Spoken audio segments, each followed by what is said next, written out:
Here's something you may not know: some souls are not reborn until the debts of their past lives are settled. And then, there are those like you.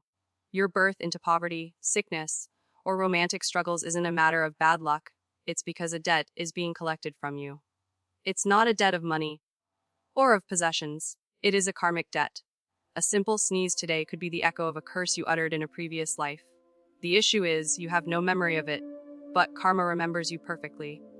And the story you're about to hear will guide you to look back on your life, to realize who is demanding this payment, and to learn how to settle it correctly.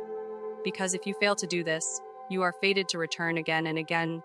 Stay until the end, because the greatest mystery will be unraveled, and that is where you will find the lesson to clear your karmic slate. You see, not all debts come with a signature or a due date.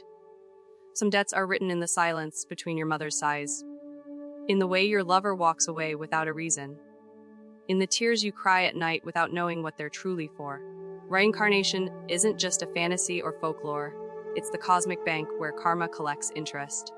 And every action you've taken, every thought you've fed, every heart you've broken is still breathing somewhere, waiting to return. You may think your struggles are random, that your pain is unfair. But what if I told you your suffering today is not punishment, it's balance? It's a karmic equation solving itself through your life. That's why you keep meeting the same kind of person, falling for the same kind of hurt, losing things before you ever fully hold them. That's why opportunities slip just before success. Because unfinished lessons from past lifetimes won't let you graduate yet. You're not cursed. You're enrolled in a class you forgot you signed up for. And near-death experiences, they're not accidents. They're alarms.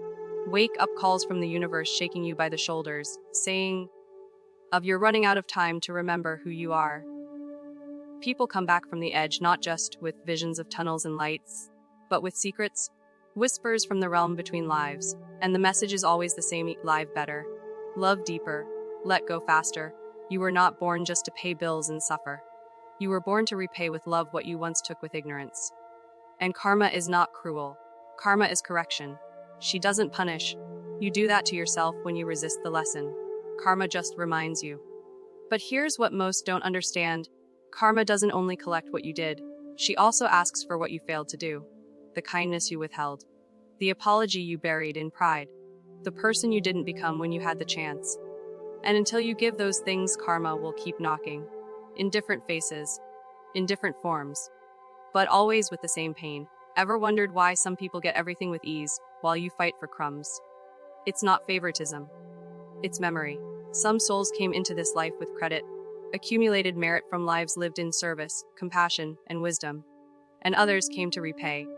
But here's the dangerous part. If you don't recognize this pattern, you'll keep repeating it. Because karma doesn't believe in expiration dates, only in understanding. So ask yourself, who in your life brings chaos, but never closure? Who do you feel tied to, without reason, without escape? Who do you keep forgiving only to be hurt again? They're not just people.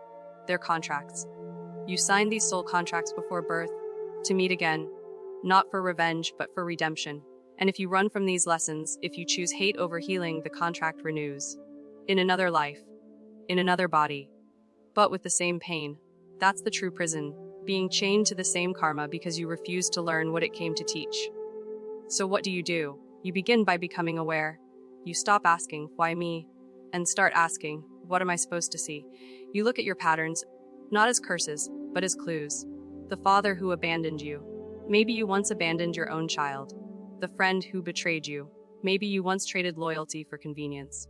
The illness that won't leave your body. Maybe you once took someone's health for granted. This isn't blame. This is awakening.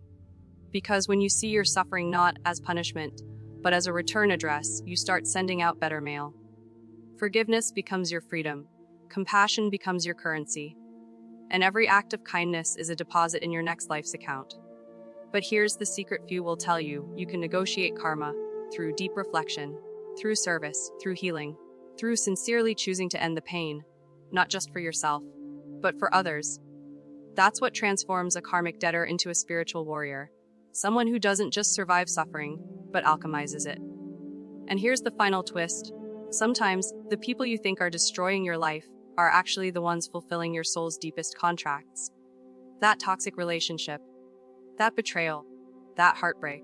They were the fire you needed to burn off the ego, still chained to your past life. They were not here to love you forever. They were here to push you to remember. Because only when the pain gets unbearable do we finally ask the right questions. And when you do, that's when the real magic begins. But don't stop now, because the deepest revelation is still ahead. In just a moment, you'll hear the exact lesson that can help you transform your current life, so you don't have to keep returning for the same chapter.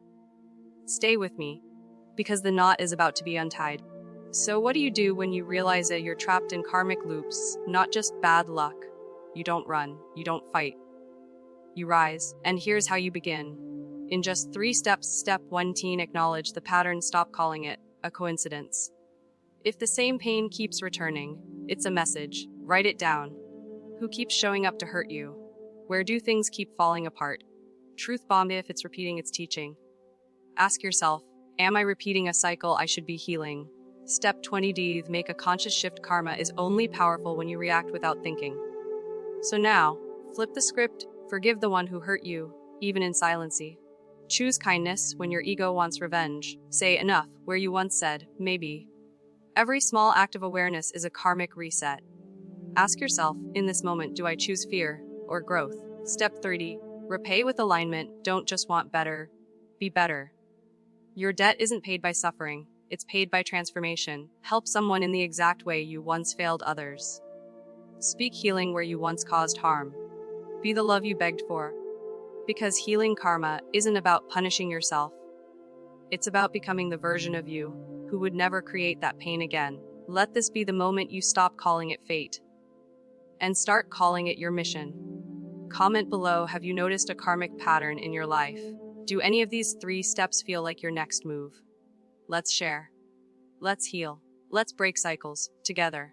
And if this message touched something deep in you, subscribe to support this journey, because there's someone out there who needs this light.